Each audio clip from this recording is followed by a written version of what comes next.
Blood News Updates.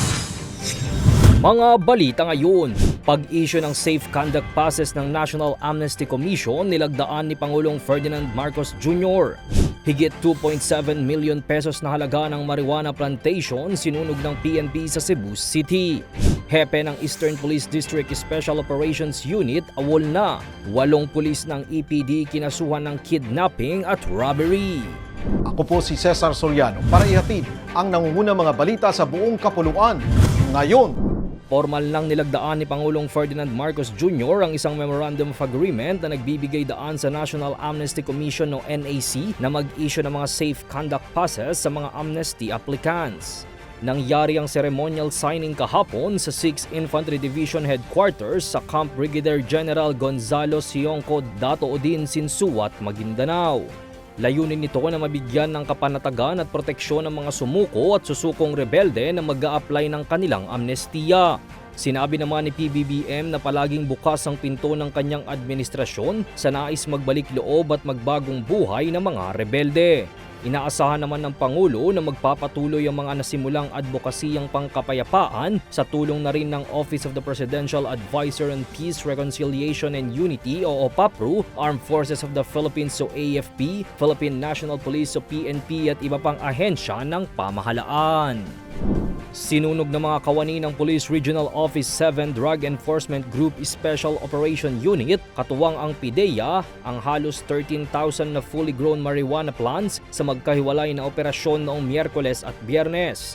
Unang sinira ng mga otoridad ang nasa 6,000 fully grown marijuana plants at 500 seedlings na nakita sa 6,000 square meters na marijuana plantation sa Sitio Maraag, Barangay Sudlon 2, Cebu City. Tinatayang nagkakahalaga ng 1,220,000 pesos ang mga sinunog na marijuana plants. Kahapon naman ang sunugin din ng mga otoridad ang halos 7,000 fully grown marijuana na may estimated value na 1.5 million pesos sa Sitio Lupa, Barangay Sudlon 2, Cebu City. Hindi naman natagpuan sa magkahiwalay na plantasyon ng mga cultivators nito at patuloy pa rin ang ginagawang investigasyon ng mga otoridad.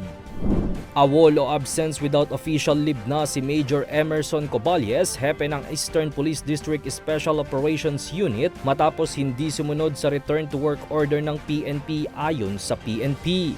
Isa siya sa 31 na pulis na sinibak ni dating EPD Director Brigadier General Villamor Tulyao dahil sa umano'y highly irregular na operasyon sa Las Piñas noong April 2 nang inaresto ang 2 Chinese nationals.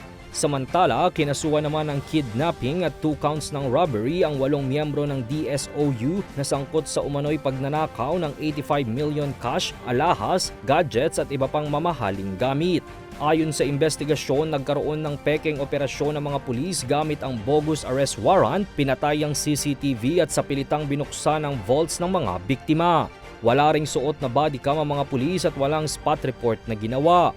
Kasalukuyan silang nasa kustodiya habang gumugulong ang investigasyong administratibo. Sa ilalim ng command responsibility, sinibak naman si Tulyao bilang Eastern Police District Director at pinalitan siya ni Police Colonel Leonard Luna bilang officer in charge.